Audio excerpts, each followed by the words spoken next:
right, welcome everybody to our City Council meeting. Prior to the start of it this evening, we've got a couple presentations to make and a proclamation to read. Is Jeremy Bingaman in the... Jeremy, come on up. Do you have some folks here that you'd like to have come up with you? Yes, I would. All right, let's bring the whole gang up.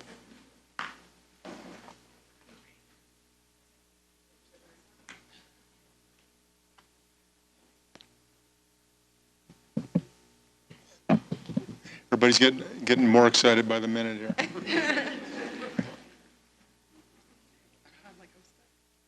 at this. Become prepared with signage. All right. Well, prior to me doing anything, why don't you step up, Jeremy, and tell everybody what's going on, and then I got a proclamation. Sure. My name is Jeremy Bingaman. I am the president of the board of directors of the Des Moines Derby Dames Women's Roller Derby League. We are a nonprofit organization here in the city of Des Moines. We were founded in 2009 by Malai Bufakeo, and we are thrilled to be hosting the Women's Flat Track Derby Association Division II playoffs this Friday through Sunday at Hy-Vee Hall. The tournaments are a total of 7, which are in various cities around the United States, which will decide the world champion in roller derby. Back in March of 2013, Des Moines was selected as one of the 7 host cities, and we were the team that was lucky enough to be presented as the host league. Behind me are some of our members of our roller derby league, which consists of 35 roller skaters, volunteers, and non-skating officials. We're thrilled to be here today, and we thank the mayor and the city council for giving us this opportunity and giving us this great honor. So thank you very much.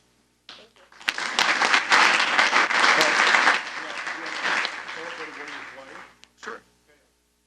The mayor would like me to add that we play at the Seven Flags Event Center during our normal season.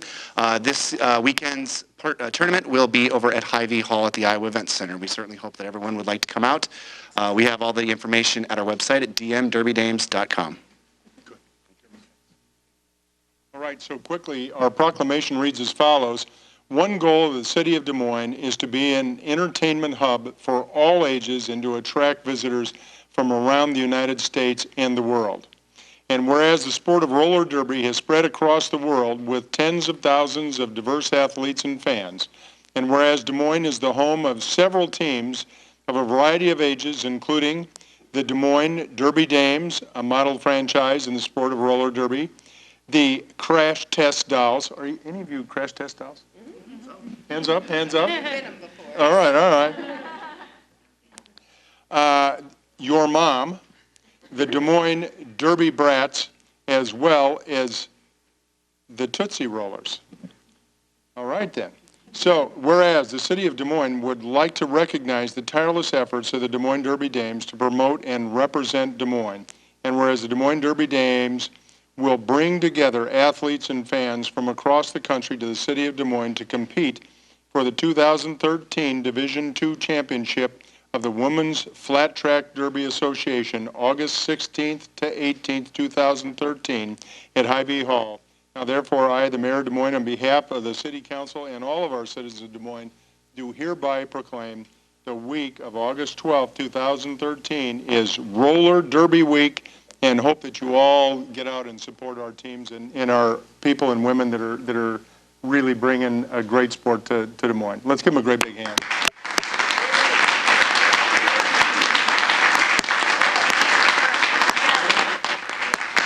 So I'm going to get back here with you guys.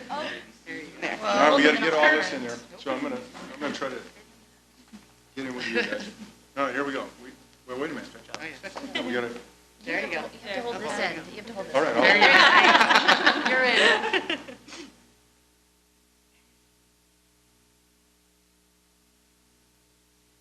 You going to do one more?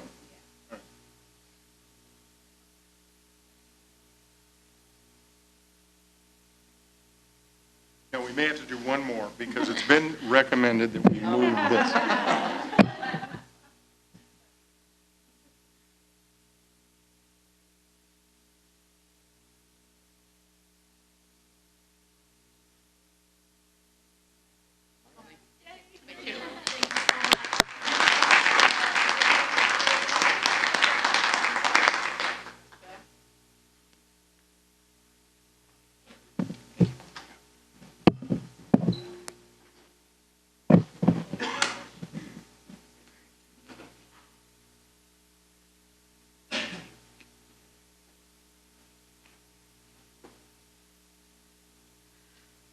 right, we have one more, and I would like to have, I think David Dunn and John Worley. Is David around? David, come on up, but I also have Lance come up. Lance, I've got a very, and so everybody that I think has something to do with Habitat for Humanity, come on up. Lance, I'm going to have you say a couple of words, and then we've got this, although belated. It sort of signifies what you guys been doing in a 200th build, I think. All right. Greater Des Moines Habitat for Humanity is about building homes, community, and hope. And earlier this summer, we celebrated the 200th house completed in the city of Des Moines, and we're very excited about that. And we are thankful for the partnership with the city council, and staff with the city.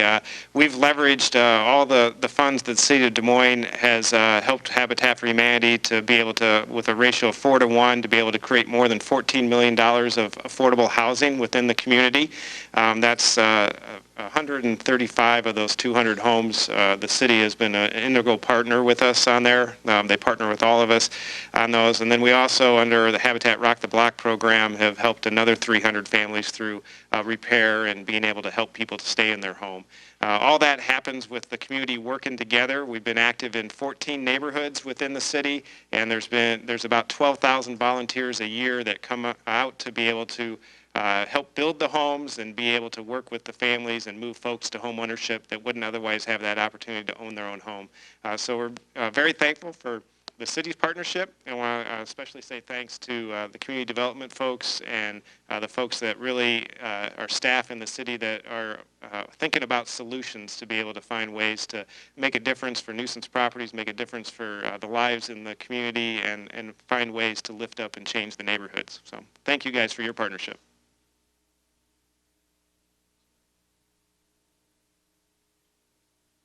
It was across the street. Yeah, the mayor was volunteering on a house that was across the street from our 200th house on there. So a couple of mayors came out and were working on Mayor's Day, volunteering on the house. And so he was putting trim down on one of the kitchens in one of the homes on there. So it was across the street from the 200th house. So.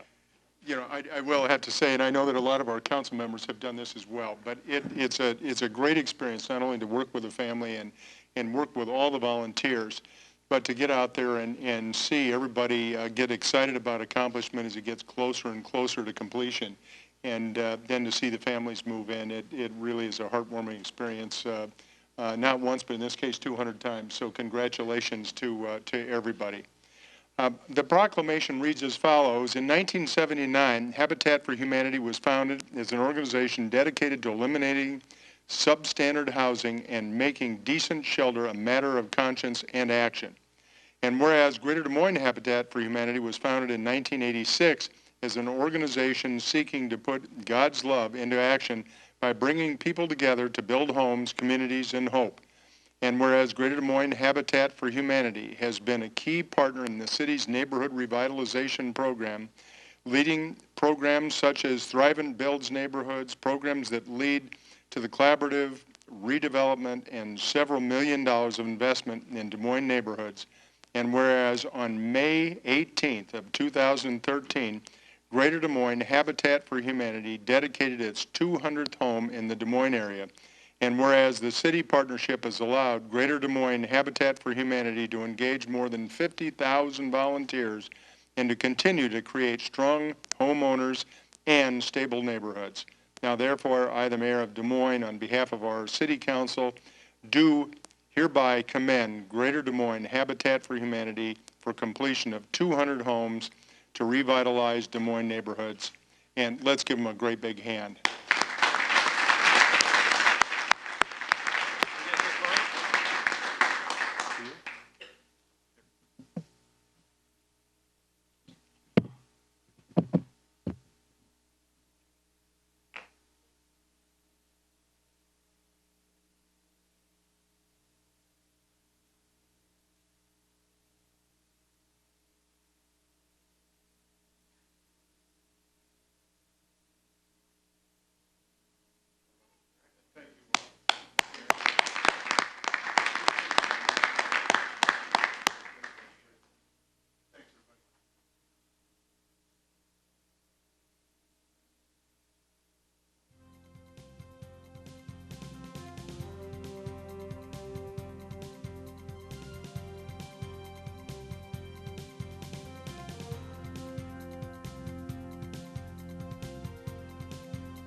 right, we're going to take a quick moment for the Municipal Housing Agency Governing Board meeting for August 12th. I'll ask the clerk to quickly take roll. County. Here. Coleman. Hensley. Meyer. Mahaffey. Moore. Grease. We have a quorum. Our second item is approving the submittal of the Des Moines Municipal Housing Agency's 2013 Section 8 Management Assessment Program, CMAP, certification to the U.S. Department of Housing and Urban Development, HUD, Board Communication Number 13-417. Is there anybody in the audience to speak to that item? Seeing none, could we have a motion? Move. Item's been moved. Any discussion? All in favor say aye. Aye. Opposed? The item passes. Item 3 is the authorization to release mortgage and related security instruments for Nick and Tiffany Johnson at 5604 South Union Street pursuant to the 5H Affordable Home Ownership Program. Board Communication Number 13-422. Is there anybody in the audience to speak to this item? Seeing none, could we have a motion? I'll move. Any discussion by the board? Item's been moved. All in favor say aye. Aye. Opposed? Item passes. Our last item is to adjourn. It's been moved. All in favor say aye. Aye. Opposed? Thank you very much. Prior to the start of our city council meeting, we're going to have a quick invocation by our own city council member, Hallie Grease. Those who would like to participate with us, we would ask you to stand at this time. Please join me in a word of prayer.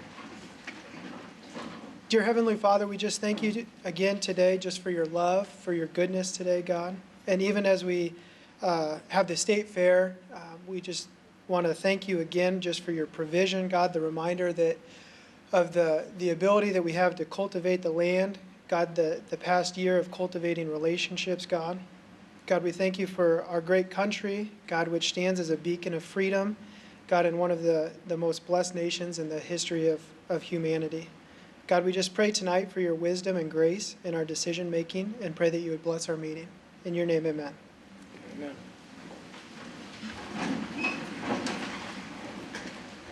All right, thank you, and I'll ask the clerk to take roll, please. County. Here. Coleman. Here. Hensley. Here. Meyer. Here. Mahaffey. Here. Moore. Grease. We have a quorum. Item 2 is presenting the agenda as presented and/or as amended. Move. The item's been moved.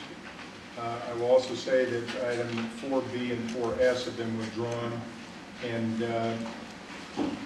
there are 2 extra items this evening, one regarding FEMA release and another one discussion regarding advertising on bus benches. Other than that, the agenda has been moved. All in favor say aye. Aye. Opposed? Item passes unanimously. The item number 3 is approving the consent agenda tonight. Those are items 3 through 32. These are items that are presented as a single item and enacted in one roll call vote without any separate discussion unless somebody, either a city council member or somebody from the audience, asks for one of those items to be moved and brought forward for further discussion or clarification. This evening, Councilmember Coleman votes no on 4F. Councilmember Hensley votes no on 4F as well. And I will vote no on that one as well also. Councilmember Coleman also votes no on 4U and V. Item 5, Councilmembers County and Moore vote no. Item 9, Councilmember Moore votes no. And item 24, Councilmember Moore wishes to speak. Are there any other items anybody would like to have pulled for further discussion? Anybody in the audience? Seeing none, could we have a motion for the ballot, please? Move. It's been moved. All in favor say aye. Aye. Opposed? The item passes unanimously and moves us to item 24. Item 24 is a submission of an application for the U.S. Department of Homeland Security staffing for adequate fire and emergency response. It's a safer grant program, communication number 13-415. Mr. Moore. Thank you, Mayor. If everybody remembers, we've discussed this for a year or two. I'm very pleased that we are now applying for the SAFER grant. I wanted to point out that the deadline on this grant application is August 30th, so we're up against the timeline on this. The other thing I would like to point out is in the grant application, you'll notice that if we hire military veterans, we can get 3 years instead of 2 years out of them. And I'm hoping that that would be our intention, would be to try and hire military veterans so that we can get the 3 years instead of 2. Mr. Mayor. Okay. Mr. Manager? Mr. Mayor, council members, Mr. Moore advised me this afternoon, and I hadn't really had a chance to talk to Chief DeKip about it, but I understand, and it would be terrific if we can get an additional year of funding by hiring vets as part of this particular program. So we will look at that, and to the extent our processes allow that, we'll try to take advantage of it. I would just, for the record, want to note that your action this evening, council, is to approve an application for this funding. Your decision point, if we're fortunate enough to have it funded, would be to accept the grant, which has certain budget implications, not the least of which, if it's 2-year funding, then you have to be prepared to pick up the funding or suffer the consequences of not picking up the funding after 2 years. And there's other aspects as well. But we support the submittal of the application, but just please keep in mind that your second decision point at this will be at such time as the grant. How does the notification period work with our budget timeframe? Do you know, like, when should we be notified? Mr. Coleman, I'm not sure unless Chief DeKip knows. But my information is that the award will happen at some point in the future. It is not clear. I mean, there's not some statutory or programmatic piece that defines it unless the chief knows. Mr. Mayor, Council, John DeKip, Chief of the Fire Department. The anticipated award date would be by September of next year. So the application would go in. Yes. So when we put together what the funding number would be, we looked at it as occurring in that fiscal year through fiscal year 16. Federal fiscal years, right? City fiscal years. So that it would be relatable to your budget process. But approximately a year from now would be the last point at which an award could be accepted or rejected at that point. Chief, it may be before then. That's the last date out. Yes. They don't tend to come out rather quickly. It's usually in the second half of that process, Right. but we anticipate that. But we will have that information then, from what I understand you saying, for the second year of this 2-year cycle that we're talking about. That's when it would be implemented. Correct. Okay. Right? Thank you. Yes. Okay. Mayor, I think we've got somebody in the audience that's got their hand up. Come forward, please. If there are any other speakers that would like to speak, we'd ask you to kind of show your hand so we have an idea how many want to speak. Is this the only speaker? Another one? So we have 2. We'd ask you to kind of get over here on the south wall, and we're going to move forward pretty quickly, and give us your name. And Thank you, Mr. Mayor, Mr. Manager, ladies and gentlemen of the council. My name is Bob Suarez. I am a Division Vice President for Local 4 Des Moines Professional Firefighters. I live at 709 Northeast Barclay Circle in Ankeny. I'd like to start off just by sincerely thanking you for considering the application process. This is an incredibly important grant. Additionally, I'd like to recognize Fire Chief John DeKip for spearheading the process of recommending this. Extremely, extremely important. I'd also like to offer any resources that Local 4 has available to them in order to expedite this process. Again, it's a very short time frame, but the IAFF and Local 4 do have resources that we can help positively write a very high regarded application process.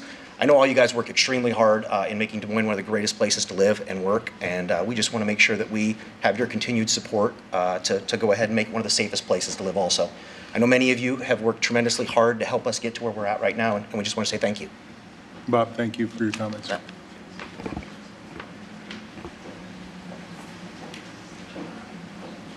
Next speaker. Thank you. Marty Mock, 2701. Arthur, speaking now on behalf of Des Moines neighbors. We've had a number of discussions with Des Moines neighbors in regard to coverage around the city of Des Moines. I took a long time and read through the council communication coming from the city manager, and one of the things he mentioned a lot was the area of the problem of coverage in the northeast side of Des Moines. And so I'm very strongly supportive of this. We are strongly supportive of this. Northeast Neighbors, by the way, is also supportive of this in the sense that we need to be able to begin this process of figuring out as we grow out there. We have so many different housing developments and apartment complexes being built that we need to be on track for being able to get that coverage to the level it should be. Right now it's not. One of the things I would like to also ask is that we can see some kind of a timeline as to the northeast side, as to what the process is for the potential of moving a fire station farther along to the northeast, and how that process is going to take place, and about the timeline when we can expect it. Thank you. Comments noted. Thank you, Marty. Anybody else?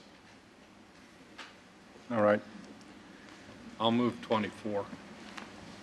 Mr. Mayor, I'm going to vote yes for this tonight, but I do have some concerns about what this looks like long-term, and in terms of staffing levels, in terms of finances, and I really think it should, as I think we discussed a couple weeks ago on a couple different items, I mean, I think we need to evaluate whether this is a good idea for the city in the context of the overall budget. So I'll move this tonight, but I'm leery of moving the cart down the road, you know, and then it's hard to stop the cart once, you know, we're granted this, and then to put the brakes on it if it doesn't make sense in the context of the budget. So I will vote for it tonight. Thank you. Comment, Mayor. Yes. You know, Hallie, I'm going to support this too, because I think we very much are in need of more coverage on our northeast area. And that's one of the areas that we have real lack coverage out there. So, I have confidence we'll be able to follow through with this. And I think there's some work, I don't know, Rick, or anything happening on that east end out there or not, but we've discussed that before. Mr. Mahaffey, council members, just to put it in a little bit of perspective, when you approved the capital budget last year, you allocated funds to do a fire station study. That work is ongoing. I can't tell you the exact schedule, but I see the chief nodding his head. It's in the context of that study that we're going to be able to evaluate all that and come back to you. So my expectation is that as you take up the budget this fall and into winter, that will be one of the items that we'll have before you to discuss and get your further direction on. Mayor, I've got another comment. We're currently 9 firemen under the authorized strength, and then my understanding is we've got numerous firemen that are off due to injuries. Several of them may not be coming back, and in the next few years we're going to have a number of retirements. If we receive this grant, all it's going to do is fulfill replacing those using federal funds to do it for the first few years, so I don't anticipate there'd be a funding issue at the end of 2 or 3 years.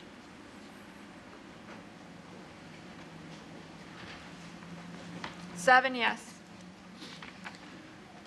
All right. That completes the consent agenda and moves us forward to item 33, which is a request from Councilmember Brian Meyer to speak to discuss events in the East Village. Mr. Meyer. Thanks, Mayor. And a few days ago, last week, myself and the city manager and others met with the historic East Village board members to discuss several things, but one of the items that came up was street closures and how we go about that process of determining whether an event is worthy of street closing. And one of the things we found is that there may be holes in the process. And for an example given is that later that week, in fact, on a Sunday, I believe there was, or that weekend, 515 Alive and 2 other events basically shut down the East Village for the better part of a weekend. I think there has to be a better way to go about this. And I know there's speakers here tonight to discuss it a little bit, but really the East Village is a victim of its own success. A lot of people want to be down there. A lot of events want to be down there. It's just that the sheer number is closing the streets down on any given weekend for many parts of the summer. So we have, in essence, we have hallmark events that are uniquely East Village, things like Pride, things like Promenade, things like World Food Prize. Those events are pretty standard and pretty long history there. But there's also these new events that are coming in, 515 Alive and others. And so the request will be, after we hear from the speakers, to refer it to the city manager to get with the Historic East Village and see if there's a way to come up with a more efficient and better way to go about getting signatures and how we close streets and where we put events and that sort of thing. So. Do we have speakers? If we do, we'd ask you to come forward this time, please.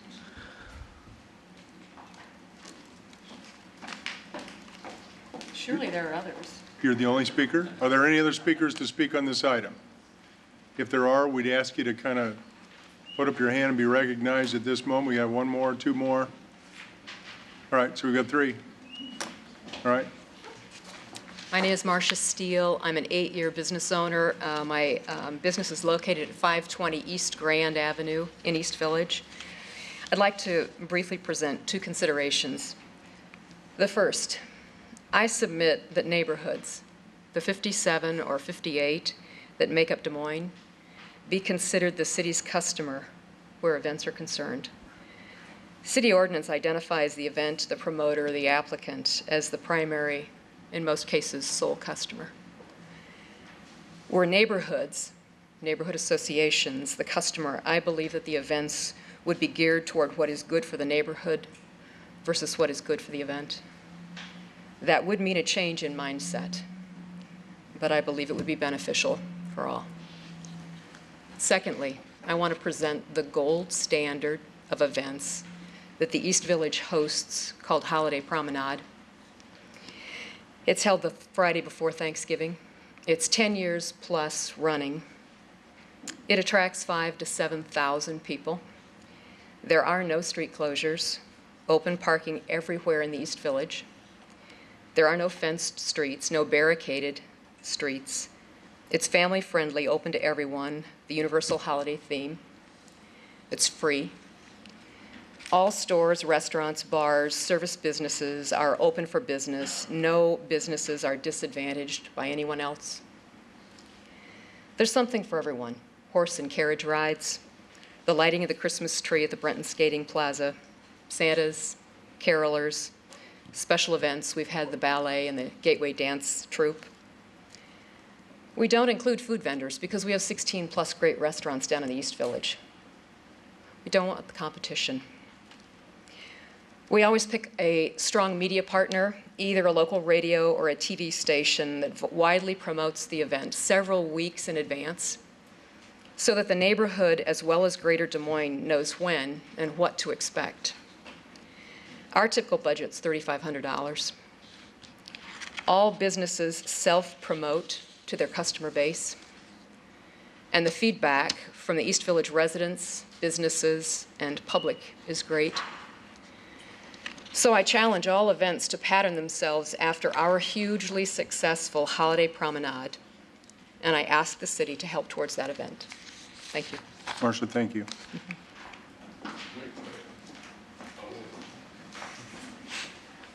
Hi, Council. My name is Josh Garrett. I'm the current president of the Historic East Village. I also own a business at 503 East Locust Street, Jet and Monkey Stock Shop. I just wanted to stop by and just let you guys know that a lot of this actually came from the fact that we had about a day and a half notice to let businesses in the 600 East 600 block know about a bike race that was closing their street for the entire day. And this was on top of another event that was occurring 515 Alive, which we all, definitely knew about. So we're able to actually make plans, to enable our customers to get to us and all that kind of stuff for that. But those that were actually affected by this bike race, they had to contact there was a spa that moved there. They had to contact all of their customers to let them know that their parking was gone. The bank, actually, Iowa State Bank, closed for the day. So it was just like not having any notice. And so the Historic East Village is definitely looking forward to working with the city of Des Moines to find a way that can improve communications with our businesses and residents, and to make the neighborhood a better place, period. So that's all I have. But thank you. Josh, thank you. Oh, yeah.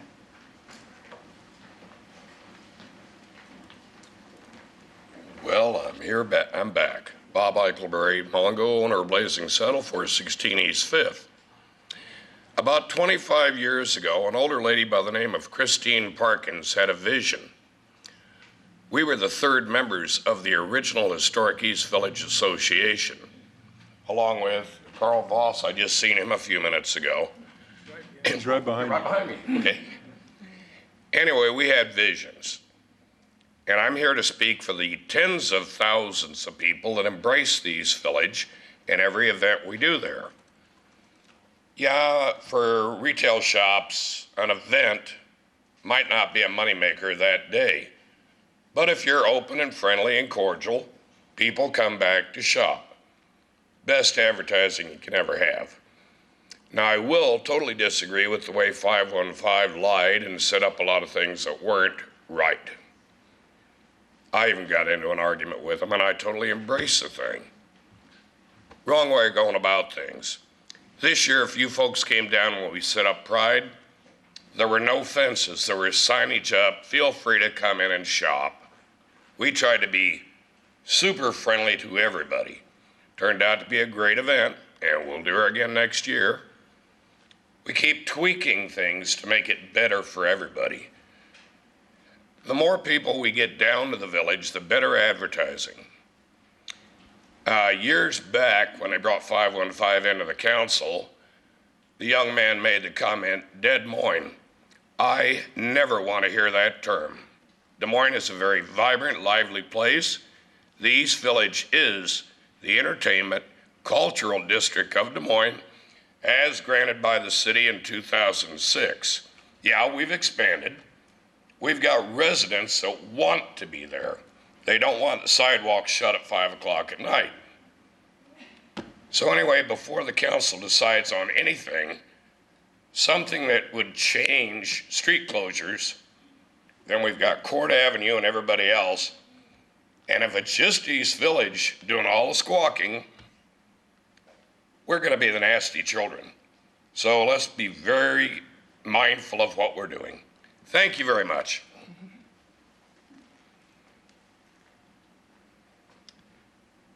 Mayor County and council members, my name is Carl Voss, and I live at 323 East 5th Street. I lived at that address before it was the East Village for 13 years. It would be great if you take a look at the street closure policies to include the residents in street closures and evening events. In the case of 515 Alive, our building was actually vibrating until midnight. And I had no idea that the event was even going to happen. And I think other residents that live closer to the venue would also concur that it would, I think generally with the petitions that are signed by the businesses on the first floor of the buildings around the East Village. And so generally the residents are excluded from any okays of events. So take a look, this is a residential and a commercial area. Thank you.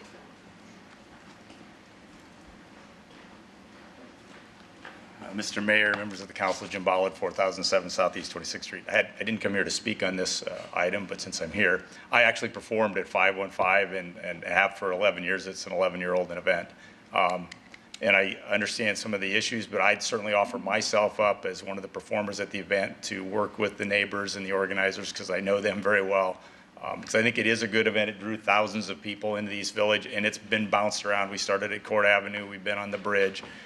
And I'd hate to see it stop.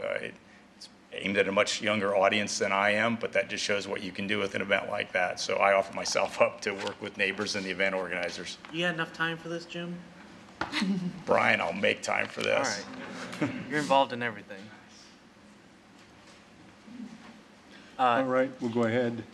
Turn it over to Ms. Meyer. Again, I know there's competing sides to this, and I've gotten lots of emails on it with lots of suggestions. I will forward those to the city manager's office, and so the motion tonight will be to refer it to them, to the city manager's office, and maybe get another public meeting together somewhere in the East Village where we can have another discussion. And my hope is that we come to some kind of happy medium on this, and we're able to move forward. Summer 13 is gone, but hopefully we can get something for summer 14 that's going to work for both the residents, retail, and bar owners and restaurants that have a particular interest. Mr. Mayor? I'm supportive of that, but I just would ask that we look at expanding that, because we had a meeting with DART representatives in the last month. It's not only the businesses that are impacted, but because of all of these new events, we're having issues with DART. And we've had complaints with public transit not being available for people to get where they need to get. So the good news is we've got all these festivities and activities downtown, which we want. We really want that. The bad news is it's created some new issues and problems that we need to figure out how to address. This is the time that we need to do it. So I'd like to have us look at not only East Village, but other events downtown, and maybe we even set up some criteria as to those signature events that have been with us. You have a lot of new events that just come in, the Color Run and some other events that I think they're really for-profit entities, and they just move around.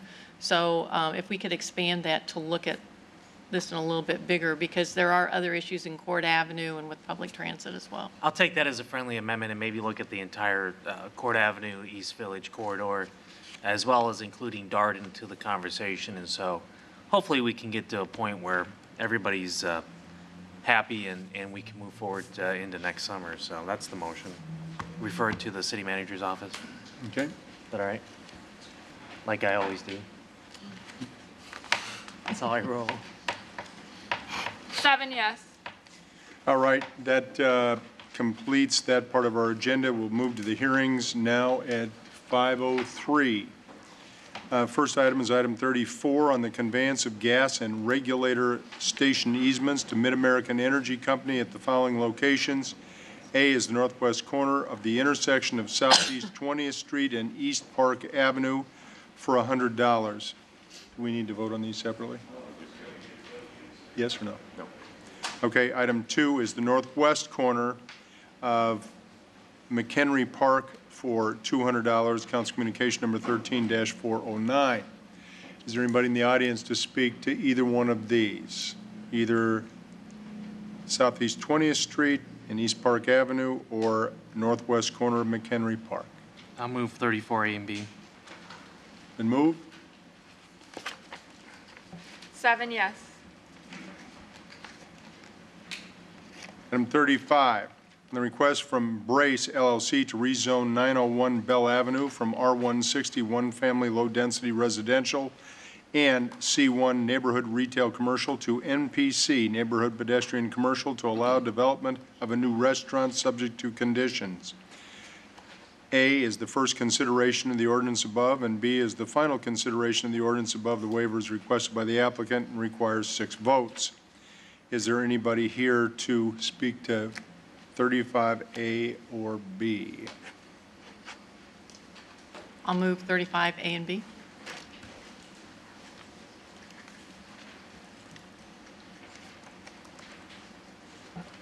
Seven yes.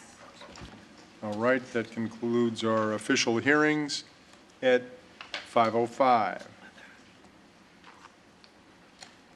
Takes us to item 36, which is intergovernmental 28E agreement with the Des Moines Metropolitan Wastewater Reclamation Authority, WRA, for the design and construct of the East Lake Spine Trail as part of the WRA Southern Tier Interceptor Phase 10, Segment 1516 project. Council Communication Number 13-420. Are there some folks to speak on this item this evening? And if so, we'd like to have you all come over on this side and kind of get in a line so we get a good idea how many folks want to speak up on this item. Oh, well, there goes the meeting. All right, what do we think? 3 minutes? I think so. 3? What do you want? Is that amendment?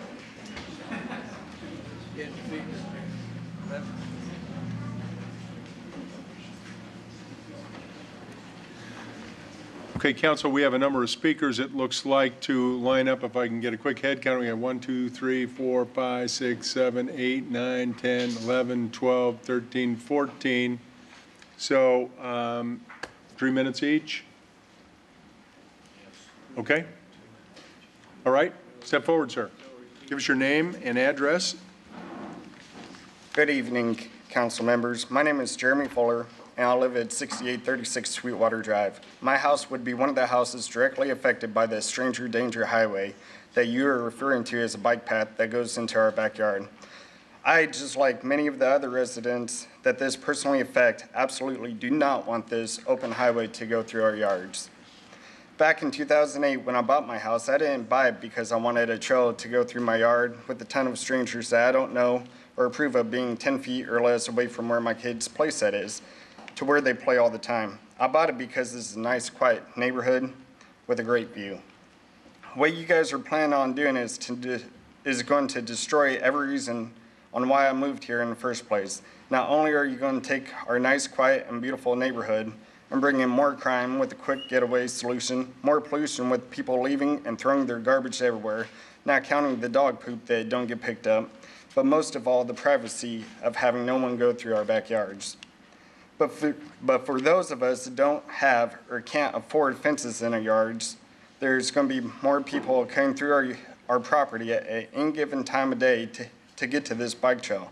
They're going to be parking on the streets and cluttering it up. There's going to be more idiots on our nice and quiet streets speeding up and down just to find a spot to park so they can ride the trail.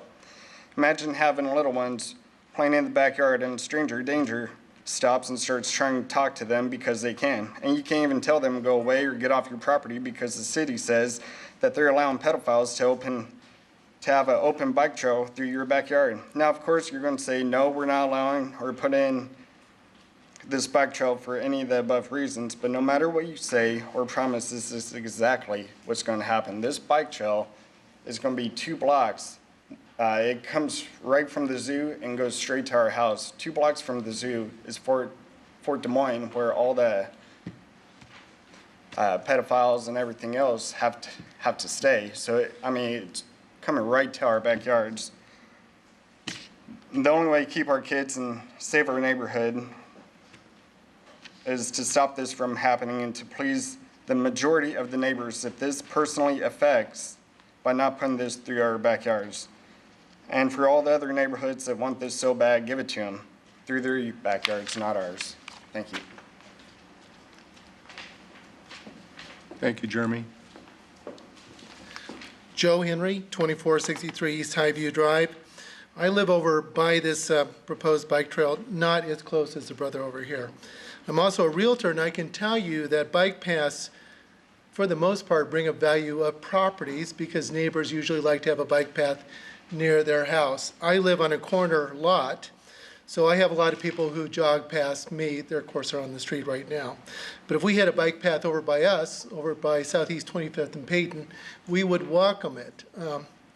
These bike paths, you usually see these in developments outside of Des Moines, and they're great. They bring a lot of buyers. They bring families with small kids who want to be near bike paths, who want their kids to be on safe paths when they bike, jog, walk.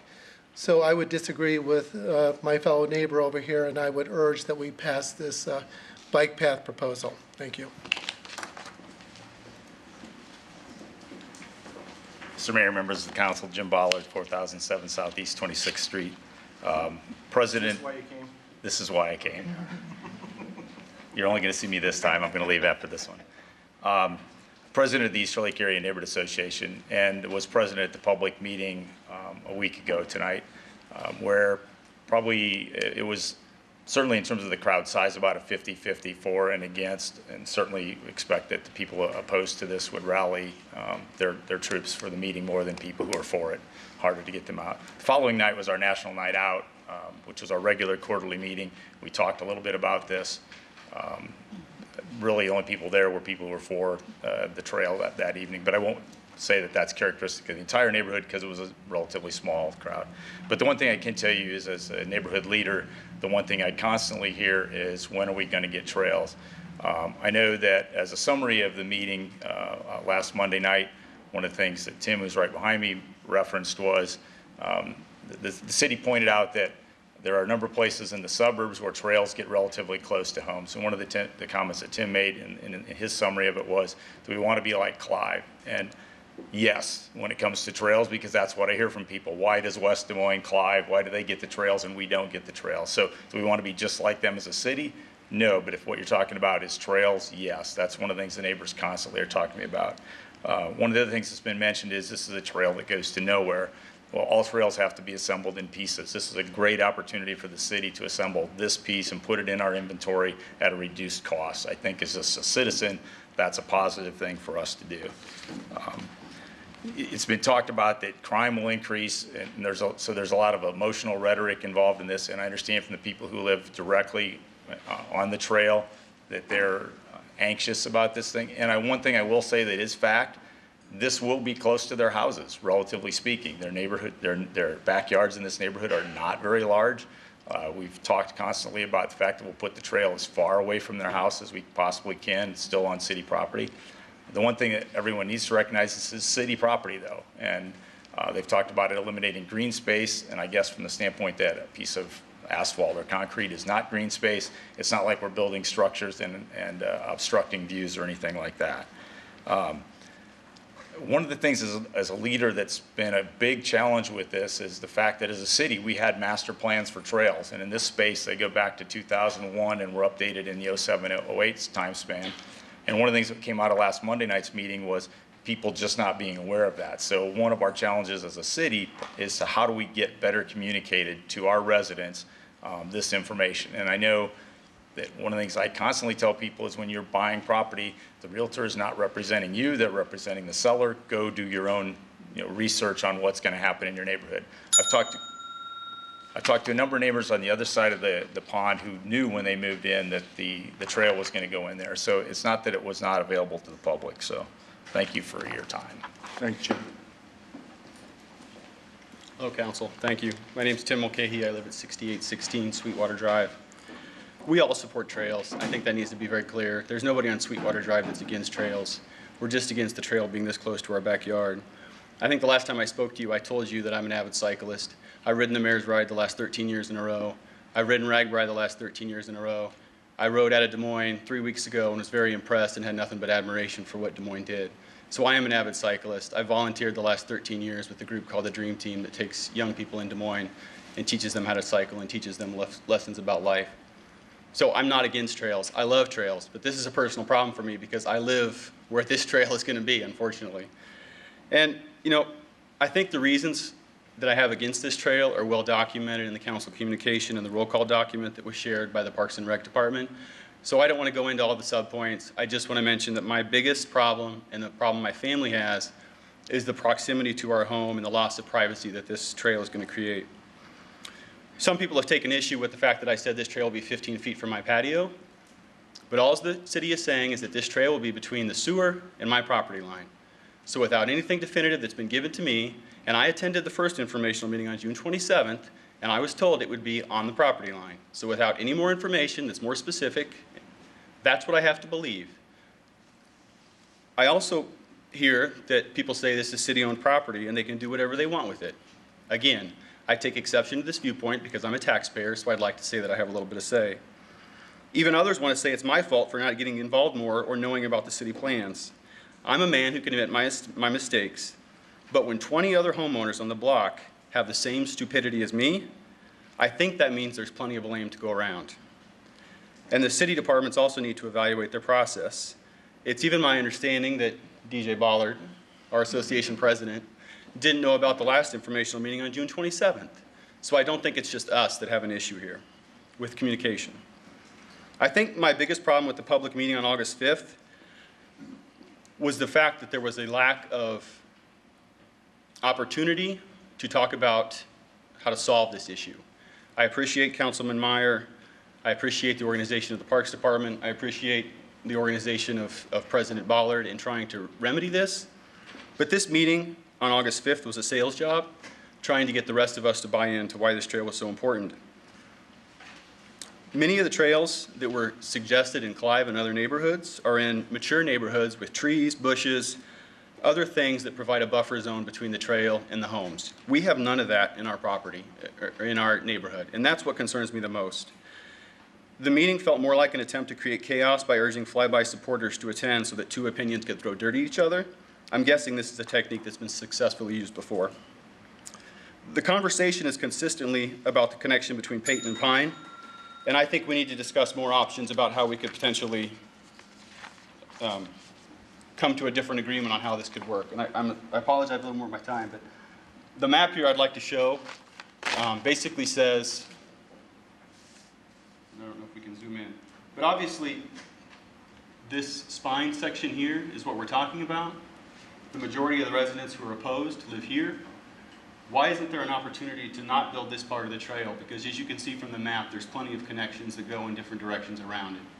You know, I think that's a concession that could be made. And again, I was frustrated in the public meeting that this was never discussed.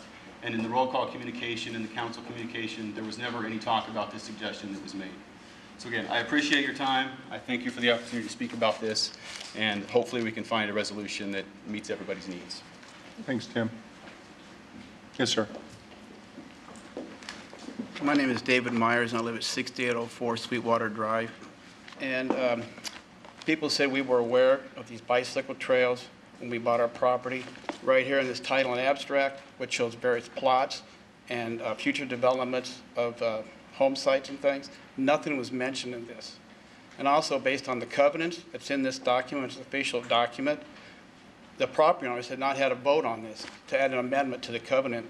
And based on this document, what you're going to propose is an amendment to the covenant. And like I said, like Tim said, we're not opposed to this bicycle path. What we're opposed is the way it's coming down. There's other alternatives to this, because I have a bicycle path right by my house. And we were in favor of that. But what's being jammed down our throats right now, well, we're not in favor of it, because we've lost privacy. And that bicycle path is within 75 feet of our house. And I have little kids. And this is going to increase traffic and things. And if you look at the various proposals, they can come down Pine and go right down Sweetwater Drive to connect what's already there. That's no problem. In fact, I love to ride bicycles, so do my kids, and we use that bicycle path. So we're not opposed to it, just what's being proposed in our backyards. And I think there's other alternatives that should be discussed. And like I said before, as property owners, we have not had a vote on this to change the amendment of this covenant. And I thank you for your time. Thanks, David. Hi, I'm Suzanne Frost. I live at 6824 Sweetwater Drive, so my property does back up to the proposed trail. I am a bicyclist. I do go to trails, and I've never seen a trail all over the city and in the suburbs that is that close to the homes. My husband measured the end of our property line to the water, and we have 55 feet. And you're planning a 10-foot trail with potentially 2 foot on each side, so 14 feet total, taking away from the buffer. And that's the point of the land there, is the buffer for the retention pond. So the algae, to take care of the algae problems. And I just wonder if there's really enough, and if that's been studied enough. So I really wish you would consider that and maybe do an environmental study to see if it can be supported. Another thing, the city put in floating islands to deal with the algae problem, and they did very little, if anything. And $100,000 was spent on that. So we definitely have algae problems as it is now, and you plan to take away potentially 25% of the buffer so the trail can go in. Thank you for your time. Thank you. My name is Frank Galkey, 7100 Sweetwater Drive. It does affect me because my house is right there. My only problem is with that little section of trail, my right to privacy. I have walls there, and I think the rural water guys know that. We've already talked to them. It does affect me, and I'm also concerned about my walls moving when they start cutting stuff out, my foundation moving. The guy next door's house is already moving. Anyway, so mine's short and sweet. I'm opposed to that little section of the trail, and that's it. Frank, thank you. Good evening, thank you. My name is Robin Mulcahy. I live at 6816 Sweetwater Drive. My husband and I have two very active little boys, a 4-year-old and a 2-year-old. Anyone that knows us in the neighborhood knows that we love to be outside in our backyards playing. Almost every night, if it isn't raining, we are either playing baseball, basketball, football, or fishing behind our house. Our neighbors, your home is supposed to be a place where the kids are the safest, where they can play with other neighborhood kids. Our house seems to be the place where a lot of neighbors' kids gather. We like this because it's safe from strange people and harm. Putting in a 10-foot asphalt trail in our backyard only brings opportunity for not only our children, but the other children in the neighborhood to harm. This will impact our family's ability to enjoy everything we love to do, which is to be outside and behind our home. Our 4-year-old loves to fish. We do this at least 2 to 3 times a week. Having wildflowers that we can't maintain impacts the ability to get close enough to the lake so he can throw in his fishing pole. Yes, you're right, it's city property. However, we pay the same amount of taxes as everyone else, so we should be able to enjoy it just like everybody else. We are not a family that wants a fence. However, our options will be limited to installing a fence or moving. We will not have the ability to play sports in our backyard without risking the safety of our children or the person that's passing by. It's unfortunate that the current sidewalks that are already paid for cannot be used for the same purpose. Both the sidewalks and the trail end at the same point at the end of our development. Our boys have no problems riding their bikes on the sidewalk. I ask that you please consider postponing the approval of this bike trail and look at other options to bring in a bike path into our development. Same as the other owners, we're not against it. We just want other options and not through our backyard. Thank you.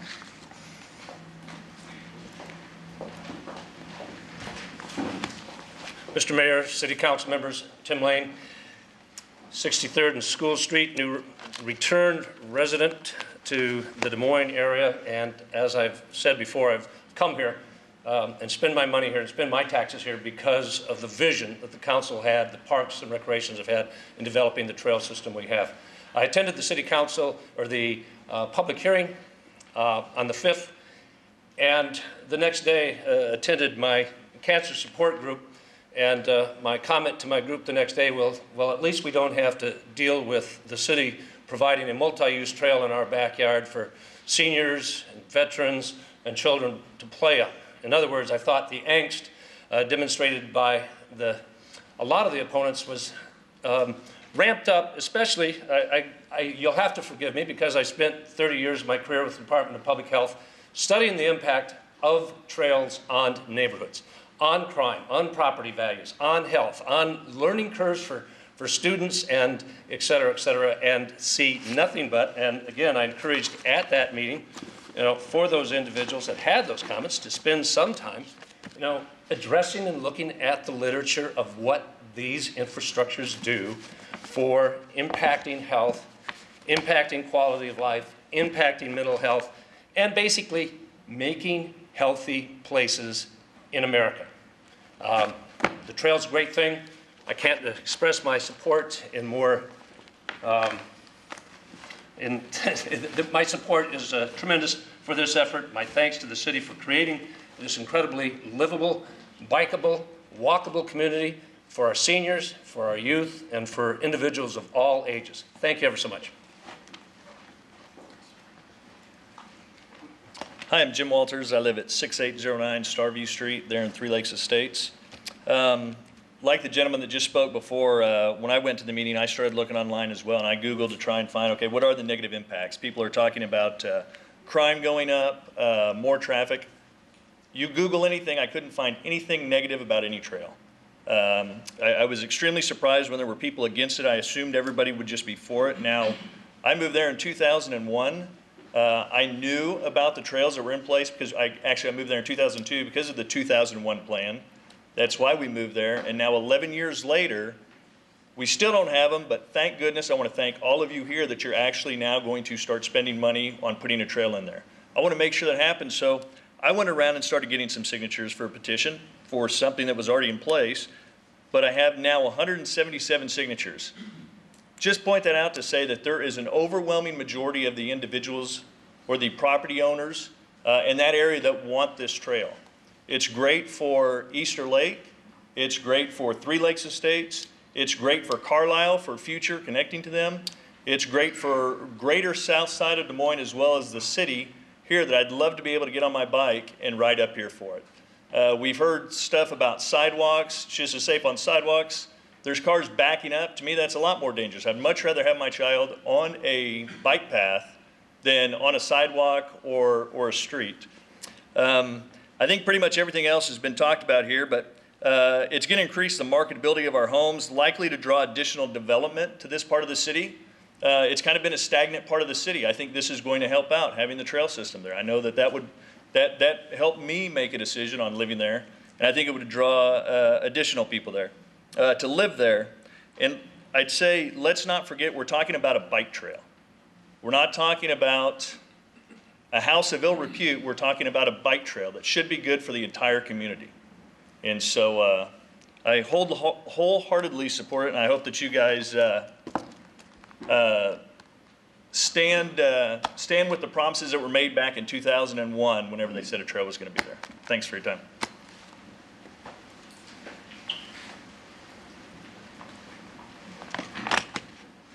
Mayor County, council members, and city leaders. Lance Schecker, 6908 Starview Street, Three Lakes. I support this agreement. This trail will have positive recreational and economic benefits for the neighborhood surrounding Easter Lake and the entire city of Des Moines. This vital trail segment will help bridge the planned trails in the Superblock region that includes the entities such as the Southridge Mall, DBAC, Blank Park Zoo, and the golf course. It will also, as others have mentioned, of course, connect the ongoing trail development in the Ewing Park area along Indiana Avenue and surrounding Easter Lake. I applaud the city for identifying a cost-effective way to complete this long-planned amenity to our neighborhood. I also encourage the city to identify other innovative ways to help accelerate the growth and development of trails in the south side, which I think, based on some of the materials that's been sent out, you can see is underdeveloped for trails in the entire city of Des Moines. I ask this council to approve this agreement. Thank you.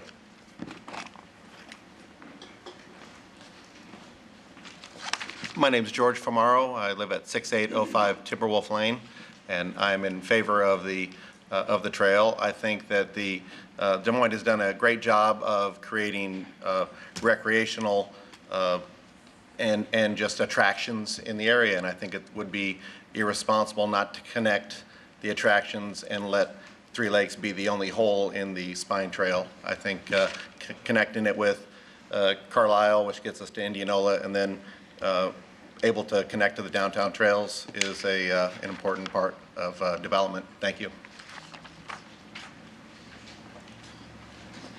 Good afternoon, Mr. Mayor, council members. Rachel Famaro, 5724 Southeast 35th in the Sterling Trace neighborhood.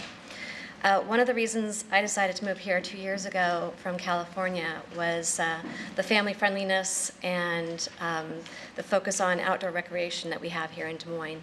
When I purchased the property that we're in now, I was aware of the plans to have additional trails going in throughout the neighborhood, connecting us to other parts of the south side. My daughter's also in the Carlisle School District, so of course that was something of particular interest to me. I'm very much in support of this decision to move forward with a bike trail in this area. I think it will just enrich our abilities to connect as neighbors, to connect as families on the south side, and provide a safe way for our kids to get around. Right now, where I live, I can't get my child to a playground because the road does not have a sidewalk.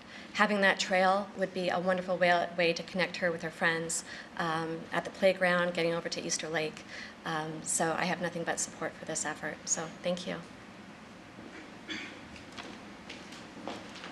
Mayor, council members, my name is Becky Kennedy. I live at 2215 East Southdale Drive. I am the secretary for the Hillsborough Neighborhood Association, and I represent 60% of our neighbors that agreed with this. When my husband and I purchased our house in February of 2005, we were well aware that there was a trail that was supposed to be put in. We were very excited about this. Myself, I'm an avid runner. I have a 9-year-old daughter who's here with us today, and I have to run up Pine Street. There's no sidewalks. We have to run in the road with my 9-year-old daughter, down, usually we go down 36th Street, and we have to run down Army Post Road. It's all traffic. We have to run on the shoulder. Having a bike trail would be fantastic. I wouldn't have to worry about myself, the safety of my daughter, because there is no place where we live for anyone other than going to Grays Lake or coming downtown. That's all we have for trails. We would love to see, like we were promised when we purchased our home, to have a trail put there. It would be fantastic for the neighborhood and for the safety of our children. So I agree with this. Hello, I'm Mike Mackey. I live at 6908 Sweetwater Drive, and I'm opposed to this agreement. I have concerns about the placement of the trail and the amount of room that's between my property line and where the trail would be.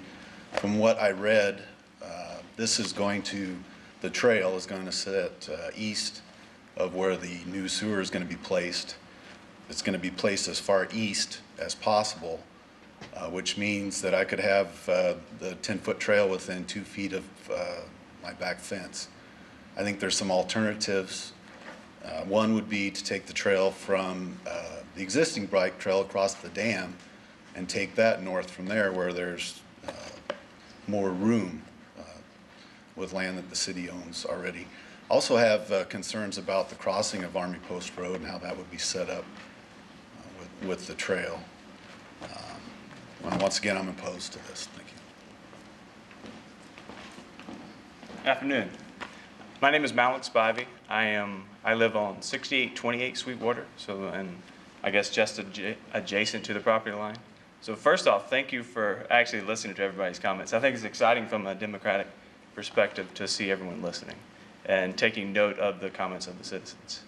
Now, a couple things I did want to mention. So I'm just recently becoming aware of the proposal to put a bike trail adjacent to my backyard. And so upon research and upon understanding that, we've come across several concerns from a community standpoint that have yet to be addressed. I attended the meeting last week with several others, and I don't think the 3 components have been addressed. So the first component being safety. Safety of the kids, having access to 2 major thoroughways. I would consider them major based off the speed that we see travel all through the evening on Army Post as well as Pine. I saw it mentioned in the slide. I'm sure you had access to the slides that were presented in the meeting that only contained anecdotal information, 0 actual numbers and results. The other is crime. So I was actually told last week that it was my responsibility to go do research on this from the group, which was, I felt like I was being sold something and I had to validate what I'm buying. It was an awkward situation. So I am not a Google guy. I may be young, but I'm not a Google guy. So I'm a Yahoo guy. So I searched Yahoo. I searched crime reduction and bike trail. Simple search. First thing that came up, trail boosts crime and reduces value. And it was interesting because I was told in the Northwest that it was actually successful. This was actually an article dealing from the Seattle Times.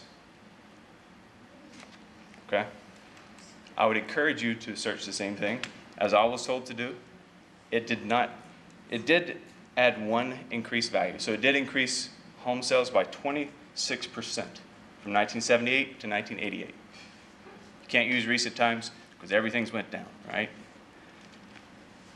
The opposite, while average properties in that county went up 325%.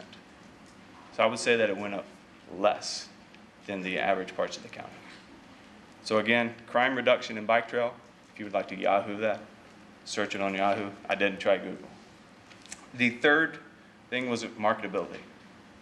The marketability of the homes, I think, speaks for itself from that standpoint. The thing I wanted to recognize in the presentation from last week, as well as many of us, we've had a lot of anecdotal information given to us, and that's disappointing in my perspective, because I would think that we would let the facts and the data drive us to a decision, and then have some type of measurable success. So in the for-profit business that I'm in, if I didn't have a forecast and I didn't achieve my goals, obviously the shareholders would not pay. I guess that's my turn. So I am against the bike proposal. Thank you. Good evening. I'm Joe Finley. I live at 6904 Sweetwater Drive, so also affected by this trail. And just a couple things I want to address, and one being that, and this is going to sound baffling to many people, but I am 100% in support of bike trails. So don't get that muddied, just not that close to my house. So a lot of information was about how bike trails help people with obesity and some craziness about education and all the support in the communities and how well it is and how we all love Des Moines because of the bike trails and how we can travel to Carlisle and Indianola and Ankeny and Altoona and downtown. I think that is wonderful and that is great. My son is also here, and we also do things like that. I just would rather not have that travel path through my backyard when we already have 500 plus miles of bike trails, right? Why do we need that quarter strip right through every resident that's, or not every, almost every resident on that street that is opposed to it? Every person that you've heard from tonight that is in support of it do not live on Sweetwater Drive. It is not in their backyard. And granted, I understand it's city property, but it's still very close in proximity to our property line. I have a pool, I have a deck. We could all have this next meeting on my deck and see exactly 2 feet to where the property, where the bike path's gonna go. So I truly support bike trails, and I appreciate everybody coming out here in support of the bike trails. And I would love to have more trails, but there are so many other alternatives that we have not looked at that could prevent it from going through everyone here that opposes it backyard. And so again, just want to reiterate, Joe Finley, Sweetwater Drive for 8 years, and I'm strongly opposed of the bike path.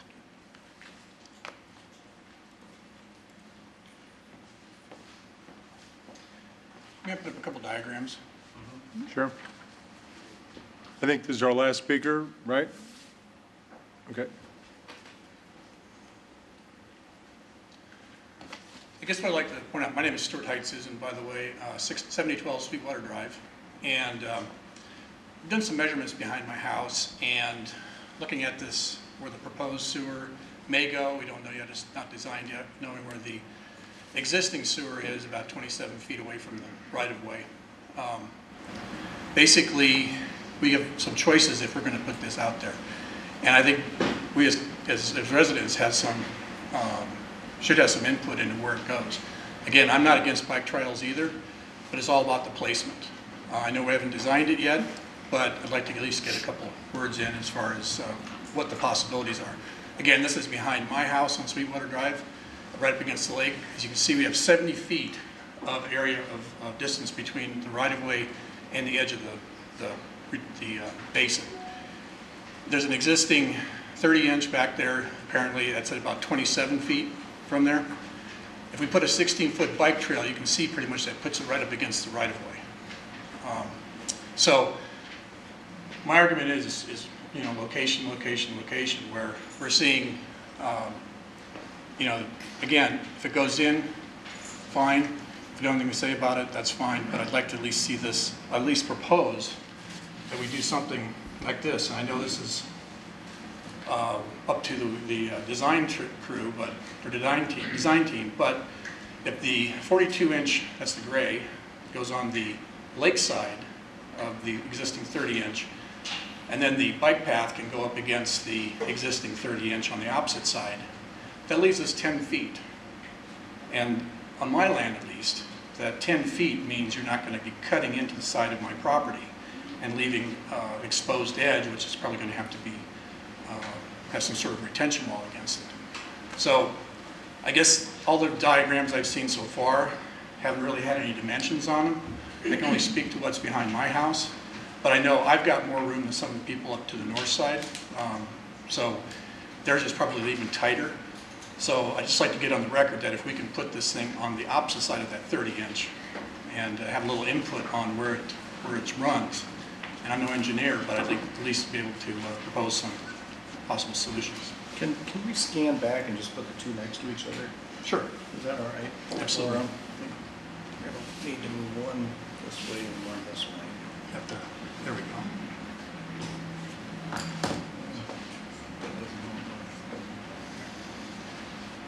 See, if you look in that first 10 feet on the right-hand diagram, that's all slope. And if it goes right up against the right-of-way, we're going to be cutting into a slope, doing cut on one side, fill on the other, and we're going to end up with having to put retention walls in. On the opposite side, on the other situation where, I'm sorry, on the, if you're using the left diagram, that's where it's right up against, we're having to cut in. If we use the right diagram, at least we've got some 10 feet of buffer space that we don't have to cut into the properties. And we leave us some buffer space as far as, having to disrupt the existing lay of the land. Thank you very much. Thank you. Stuart, is your property line right there with the at the right of way, to the right of the? How far is your property line from there? Where you see that right of way, right here, that is my property line. That is your property line there. Yes. So there is 27 feet between that and the existing 30-inch sewer. Yep. Okay.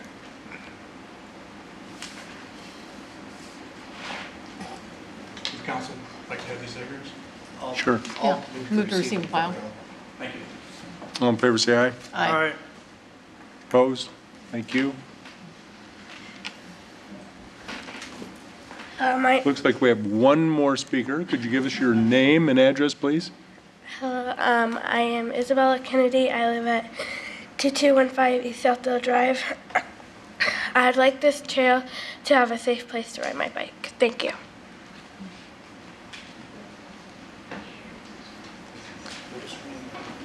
Isabel. We're going to close the hearing. I want to thank all the people that have come down this evening, young, medium, older, for all your comments, and I'm sure it's going to hopefully help us as we work and deliberate on this issue. Mr. Meyer, would you like to make some comments? I'll make some comments, and I appreciate everybody coming down. I understand both sides of the issue. I've gotten lots of emails, largely from the pro faction, and I've got a few from the anti-trail faction. And I've always said I would keep an open mind in the last 2 weeks. The thing that swayed me in support of this is when Jim Walters gave me the petition with 176 signatures on it in favor of it. I know there's folks in opposition, and part of my motion will be to try to work with those neighbors to create buffers and to see, as Mr. Heitsusen said, if we can at all move it further to the detention basin. So very much in favor of trails. I think I think in the end everybody's going to like what we have. And I also talked to our Parks and Rec Director, Ben Page, that this cannot just sit there by itself over the next 10 years. But we have to start working on connecting Carlisle to Three Lakes over to Easter Lake, which, by the way, Easter Lake is in the process of having phase 1 of their trail done from a county perspective this year, and then phase 2 next year to make a trail around Easter Lake. So the idea here is connect Carlisle to Three Lakes to Easter Lake to county soccer and baseball, where that new trail has been connected, and a connection then to downtown and across the metro. So I understand the concerns. I've been swayed in favor of it by the amount of support that I have received in terms of emails and petitions, but I would like the WRA and the Parks Director to work with the neighbors to create, whether that buffer is a fence, if we pay for a part of a fence, or if we decide that maybe the best buffer is trees, that we put up trees as buffers, but we have some kind of buffer, and work to see if we can move it a little bit closer to the detention basin. So the motion will be with those additions to move 36. All right. Brian, if you wouldn't mind, I'd like to have a motion to receive and file a bunch of emails and a copy of that. The petitions. I'll move to receive and file the emails from the mayor and the petition as well. Okay. I assume that those are everything you got in your inbox and pro and. As much of it as we could find. Very good. So the motion would be the first motion, I suppose, Mr. City Attorney, we need to vote on the motion to receive and file what the mayor has. Or can I add that to the motion? I'll just add that to the motion. Let's receive and file this. Move the receive and file. All in favor, say aye. Aye. Opposed? Passes unanimously. I will also say, Brian, that there was one person that on the email did say, nice try NSA on it. So I want everybody to know that NSA will not get that email.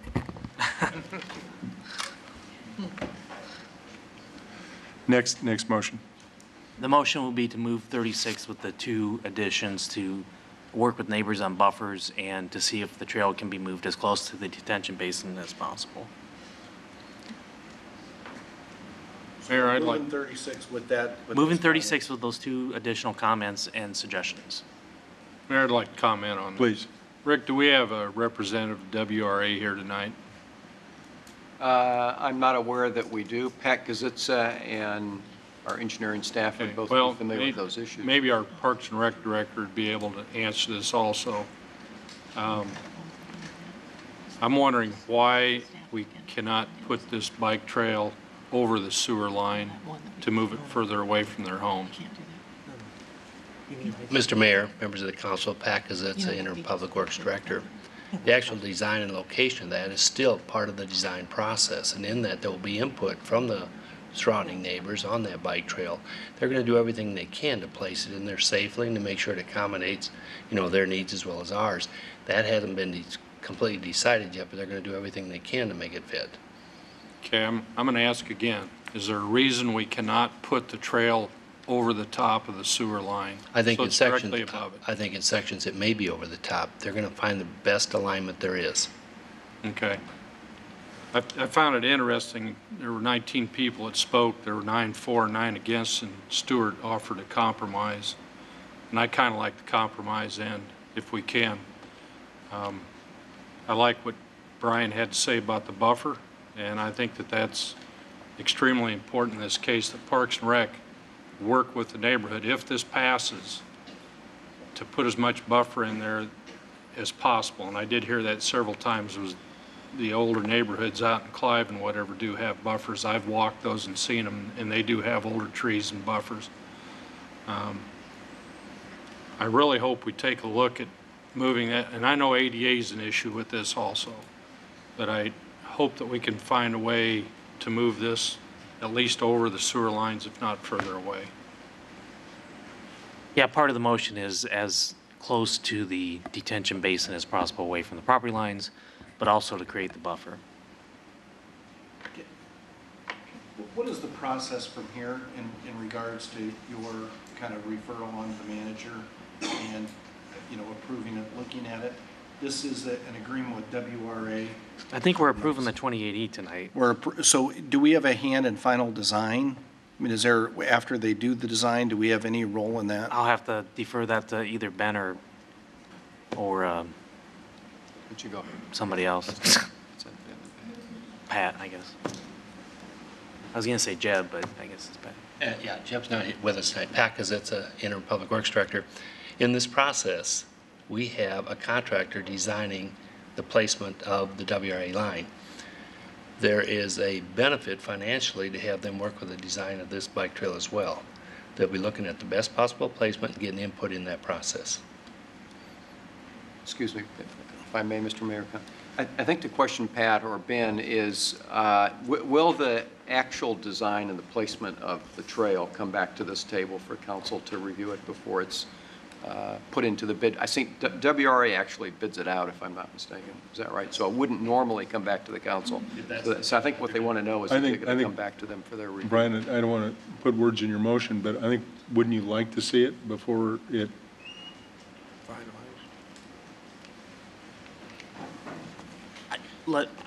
Not really, but go ahead. Mayor, County, members of the Des Moines City Council, Ben Page. Our first step would be to, pending approval, is to work with those directly affected on the design. And typically, we would not bring that back to this governing board unless you asked us to. We'd try to work with them as best as possible to make everybody as happy as possible within the confines of the space we have to design the trail. Buffer strips included, trees, vegetation, fencing, whatever it may take. But tonight's approving the 2080 with the WRA. If I could just add to that, Ben, and having worked with trails through the Waterbury neighborhood, I think Parks and Rec has been extremely sensitive and has really done a very good job of working very hard to address concerns and issues of neighbors. I mean, I would really encourage individuals to maybe go on that trail because we do have some properties that are very, very close. There were issues with parking, and so the Parks and Rec worked very hard to ensure that we don't have problems parking in neighborhoods. But the different fencing options that were implemented and the trees and the buffers that were implemented, I believe that Parks and Rec actually worked with all the different property owners to have flexibility. So there were some property owners that wanted fences, there were other property owners that didn't. And you can really see that as you go along the trail system. So I'm confident from having seen it work with other trail projects in the city going right through the heart that you'll get there. Thank you.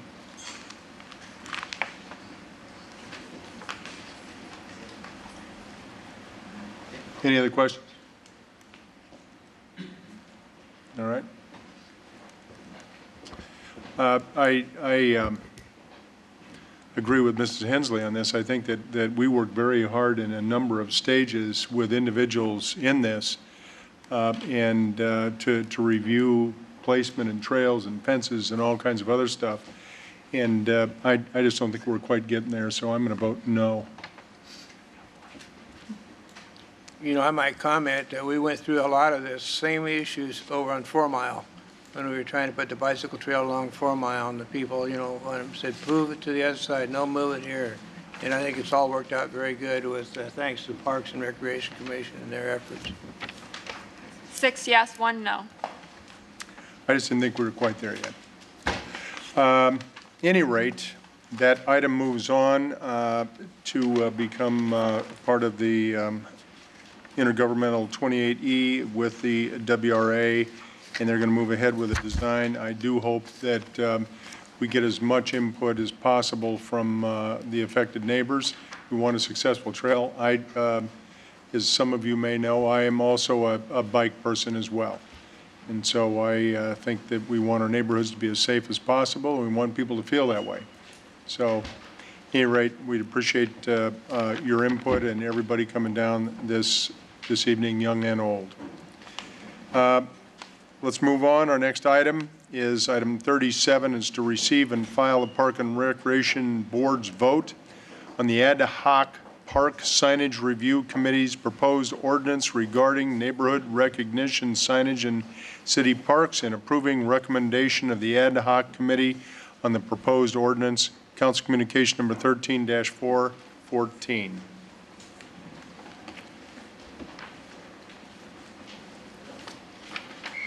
Is there anybody here to speak to this item?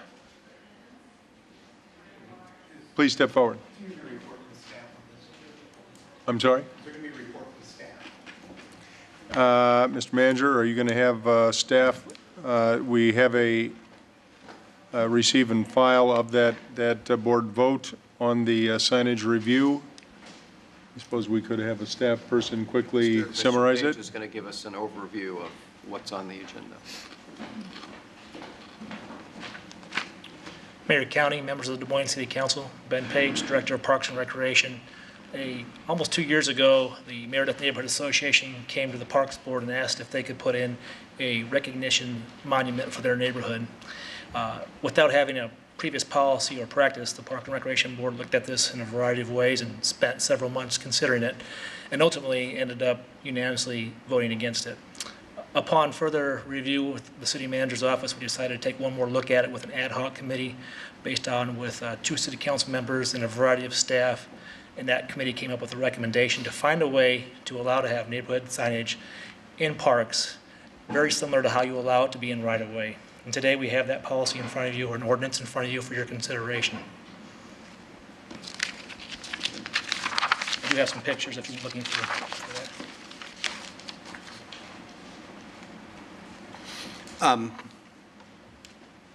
We have a speaker. I can hold my comments until after. Okay. We have a speaker. We have 2 speakers. Do I see 3? We're going to stick with 2. Sound like an auctioneer. You would know, sir. Marty Mock, 2701 Arthur, again speaking on behalf of Des Moines neighbors today.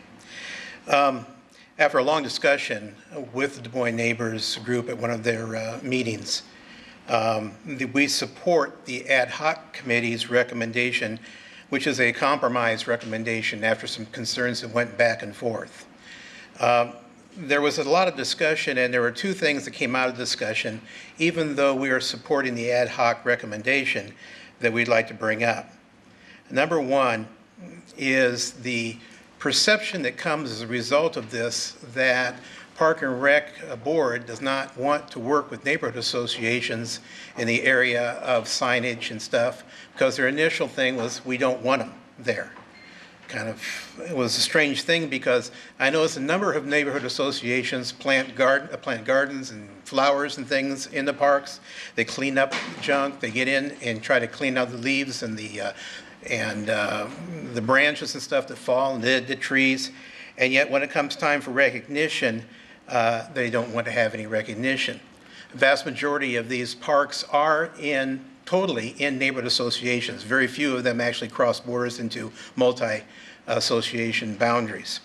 And so we're a little concerned about that, and think that it's a better process to work with associations in actually identifying and becoming partners with neighborhood associations as we look towards the future where there's going to be shrinking money, and we go to a budget process, and we have to start consideration between public safety and public parks and other issues like that. It's important that there's a good partnership between the neighborhood associations and the Park and Rec Board.